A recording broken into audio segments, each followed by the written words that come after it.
नमस्कार। जैसा कि आप सभी का स्वागत है हमारे YouTube चैनल मार्कआईपीएस अकेडमी पर। जैसा कि आपको पता है, हमारी प्रीवियस क्लासों में हमने भारतीय संविधान के बारे में पढ़ा था, सौरमंडल के बारे में पढ़ लिया। अब हम चलते हैं थोड़ा करंट अफेयर्स के बारे में। करंट अफेयर्स के बारे में हम चलते हैं सबसे पहले संविधान पे। संविधान से हम बात करते हैं संसद में।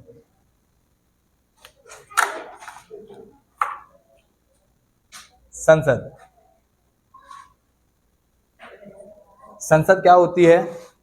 संसद जो हमारी भारत की जो संसद है उसमें एक राज्यसभा, लोकसभा और राष्ट्रपति, ये तीनों मिलकर संसद का क्या करते हैं? निर्माण करते हैं। राज्यसभा, लोकसभा और राज्यसभा संसद का निर्माण करते हैं। हम करंट अफेयर की बात कर रहे हैं कि जो हमारी संसद थी अभी तक, संसद हमारी नई दिल्ली में है। भारत की जो संसद है वो कहाँ पे है? नई दिल्ली में। अब बात करते हैं हम नई दिल्ली में संसद जो थी हमारी संसद, अभी तक जो पुरानी जो संसद थी वो हमारे अंग्रेजी शासन जब था तो अंग्रेजी की कभी वो हेडक्वार्टर हुआ करता था। अंग्रेजों का हेडक्वार्टर हुआ करता था जब हम आज़ाद नहीं थे। उससे पहले 1921 में इसका संसद का काम चालू हुआ था, 1921 से, और 1927 में इसका निर्माण पूरा हो गया था।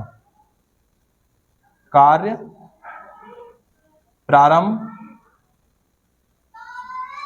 और 1927 में पूर्ण हो गया था। ये हमारी अंग्रेजी हुकूमत की कभी हेडक्वार्टर हुआ करता था। जब 15 अगस्त 1947 में जब हमारा देश आज़ाद हो गया था, उस समय पे जब हमारा मंत्रिमंडल जो बना था, जो स्वतंत्र भारत का प्रथम मंत्रिमंडल जो बना था, वो इसी संसद में, जो अंग्रेजों की कभी हेडक्वार्टर हुआ करता था, 1927 में 1921 में इसका निर्माण कार्य चालू हुआ था, हेडक्वार्टर हुआ था। इसके जो वास्तुकार थे, इसके जो वास्तुकार थे, और उस समय पे जो बोलते हैं इरविन द्वारा इसका निर्माण उद्घाटन किया गया था। इरविन द्वारा इसके जो वास्तुकार थे लुटियंस और हर्बर्ट बेकर। लुटियंस और हर्बर्ट बेकर इसके वास्तुकार थे अंग्रेजी हुकूमत में। ये हम बात कर रहे हैं हम पुरानी संसद की। इसकी पुरानी संसद की। अब हम बात करेंगे, ये तो हमारी पुरानी संसद थी। अभी तक हमारी पुरानी संसद में क्या था कि जब हम आज़ाद हुए तो 1947 में आज़ाद हो गए। 1950 में हमारा जो परिसीमन हुआ था उसमें हमारी जो सीटें थी 550 से अधिक सीटें नहीं थी। किसकी? लोकसभा की। इसमें अगर लोकसभा की बात की जाए तो लोकसभा के इसमें 550 सदस्य ही बैठ सकते थे। 550 सदस्य ही बैठ सकते थे, इससे ज़्यादा नहीं। और राज्यसभा के सदस्यों की अगर बात करें तो 250 सदस्य ही बैठ सकते हैं राज्यसभा की। अब नई संसद क्यों बनाई गई? इसका कारण क्या था? भाई, भारत की जनसंख्या दिनों दिन बढ़ती जा रही है। भारत की जनसंख्या जब बढ़ती जा रही है तो आगे भविष्य में सांसद की संख्या ज़्यादा होगी। सांसदों की संख्या जब ज़्यादा होगी तो इस वजह से नए संसद भवन का निर्माण किया गया। और वो कहाँ पे किया गया था? दिल्ली में। जो पुरानी संसद थी उसी के बगल में नई संसद का निर्माण किया गया। और जो पुरानी संसद थी वो वृत्ताकार थी और नई संसद है वो क्या है? त्रिभुजाकार है। हमारी जो नई संसद है वो क्या है? त्रिभुजाकार है, त्रिकोण आकृति शेप में बनी हुई है। भारत की जो नई संसद का उद्घाटन किया गया था वो भारत के प्रधानमंत्री नरेंद्र मोदी द्वारा किया गया था। और इसका उद्घाटन किया गया था 28 मई 2023।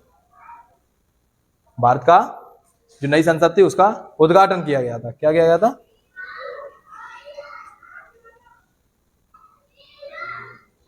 उद्घाटन। नई संसद का उद्घाटन किया गया था अब इसका ये तो उद्घाटन किया गया था, तो इसका जो नींव, जब घर बनाने की हम बात करते हैं, गृह प्रवेश की बात करते हैं, तो ये गृह प्रवेश हुआ था उसमें, नहीं समझ लो। निर्माण कब, इसका अनावरण बात करें, अनावरण की या आधारशिला, आधारशिला की बात करें तो प्रधानमंत्री नरेंद्र मोदी द्वारा, प्रधानमंत्री नरेंद्र मोदी द्वारा 10 सितंबर 2020 को, 10 सितंबर 2020 में इसका क्या किया गया था, अनावरण हुआ था, अनावरण हुआ था, यानी कि नींव रखी गई थी।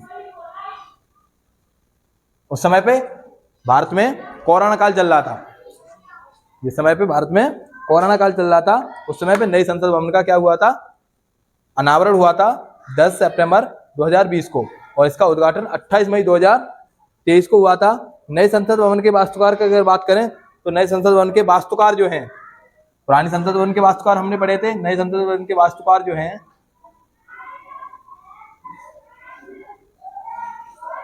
विमल पटेल, विमल पटेल इसके जो वास्तुकार हैं, इनका जन्म 31 अगस्त 1961 में, इनका जो जन्म हुआ था 31 अगस्त 1961 में इनका जन्म हुआ था। कहाँ पे, अहमदाबाद में, अहमदाबाद के हैं ये, अहमदाबाद में इनका जन्म हुआ था। इनको वर्ष 2019 में, इसको विमल पटेल को वर्ष 2019 में पद्मश्री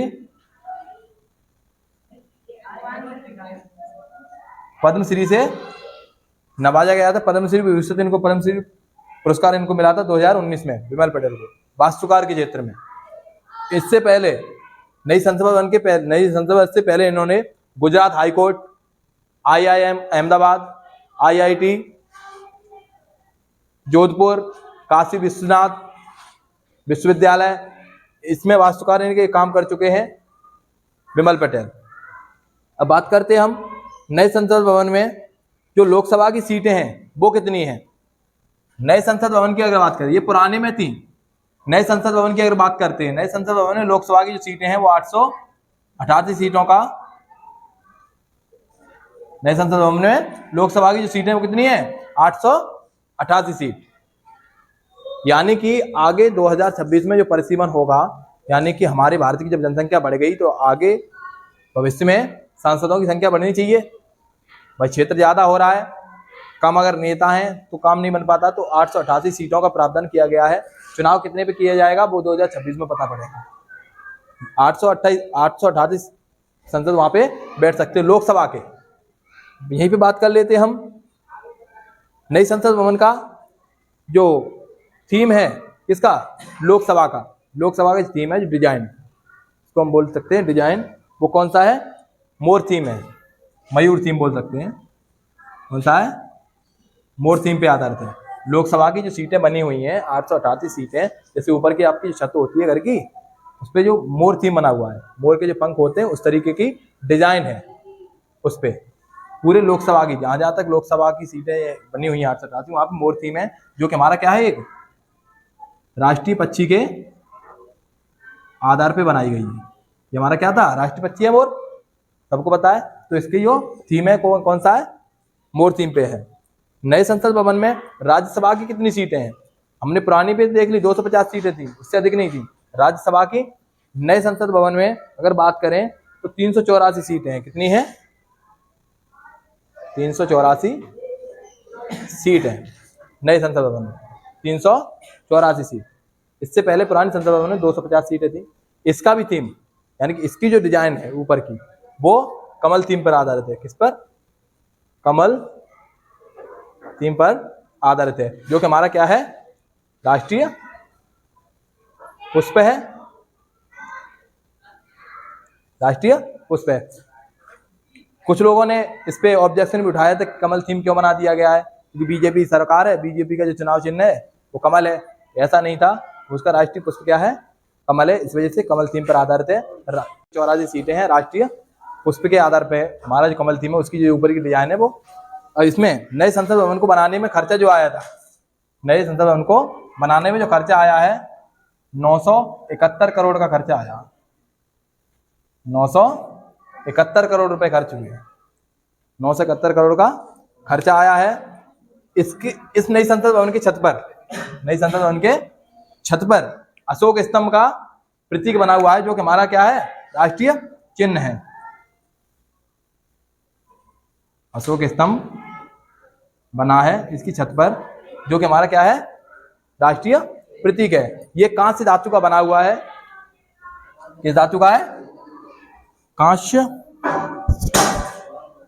धातु का, जो इसका वेट है 9500 किलोग्राम का है। अशोक स्तंभ जो इसकी छत पे बना हुआ है, इसका वेट कितना है? 9500 किलोग्राम। इसके अगर बात करते हैं ऊंचाई की, इसकी अगर ऊंचाई की बात करते हैं तो इसकी ऊंचाई है 20 फीट। 20 फीट ऊंचा है ये, उसकी छत पे रखा हुआ है और 20 फीट ऊंचा है। इसकी सपोर्टिंग के लिए स्टील की ग्रिल बनाई गई है, जो घर पे बनाते हैं ना ग्रिल वगैरह, उससे सपोर्टिंग है। उसका जो ग्रिल, स्टील के ग्रिल का जो वजन है वो कितना है? 6500 किलोग्राम, जो उसके सपोर्टिंग के लिए बनाया गया। अब नई संसद भवन में उद्घाटन जो हुआ था, हमने देख लिया 28 मई 2023 को। नई संसद भवन में 28 मई 2023 का इसका उद्घाटन हो गया था। बैठक नहीं हुई, कोई बैठक हुई थी इसकी 19 सितंबर 2023 को। 19 सितंबर 2023 को प्रथम बैठक हुई थी। 19 सितंबर 2023 को इसकी प्रथम बैठक हुई नई संसद भवन में। प्रथम बैठक हुई तो भाई प्रथम बैठक हुई है तो कुछ ना कुछ तो काम हुआ होगा। तो नई संसद भवन में जब प्रथम बैठक हुई थी तो सबसे पहला लोकसभा बिल पारित हुआ था, नारी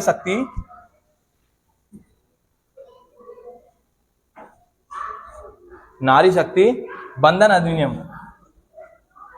नारी शक्ति बंधन अधिनियम। ये सबसे पहला बिल पारित हुआ था किसमें? नई वाली संसद भवन में। पुरानी वाली की बात नहीं कर रहे हैं हम, नई वाली संसद भवन में नारी शक्ति बंधन अधिनियम सबसे पहले पारित हुआ था। 19 सितंबर 2023 को प्रथम बैठक हुई थी तब। और ये अपने संविधान की अगर बात करें तो ये 128वां संविधान संशोधन होगा। 128वां संविधान संशोधन होगा। संविधान संशोधन है कौन सा? 128वां। इससे पहले 127 हो चुके हैं, वो किसमें हुए थे? पुरानी संसद भवन में। अगर बात की जाए कि सबसे पहला संविधान संशोधन अधिनियम नई वाली उसमें कब हुआ, तो नारी शक्ति बंधन अधिनियम। और अभी तक कितने हो चुके हैं? 128 संविधान संशोधन हो चुके हैं पूरे अपने भारतीय संविधान में। और संविधान संशोधन अधिनियम हमने बताया था पिछली वीडियो में, भाग 20 में, इसमें भाग 20 में अनुच्छेद 368 के तहत होता है। अनुच्छेद 368 के तहत होता है। संविधान में अगर कोई भी संशोधन किया जाता है तो 20 भाग में जाना पड़ेगा और 368 में जाके संविधान संशोधन का नियम है। और इस नारी शक्ति बंधन अधिनियम को पेश करने वाले थे अर्जुन राम। नारी शक्ति बंधन अधिनियम को जो पेश किया था लोकसभा में, पेश किया था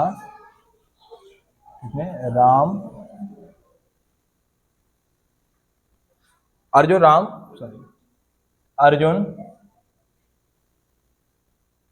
राम मेघवाल।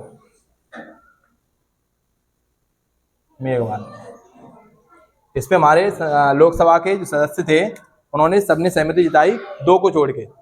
2 लोगों ने इसको पक्ष नहीं दिया था और सबने हमारी सहमति जताई थी। आज की वीडियो यहीं पे खत्म होती है और नेक्स्ट वीडियो के लिए चैनल को लाइक, सब्सक्राइब, शेयर करना ना भूलें। धन्यवाद।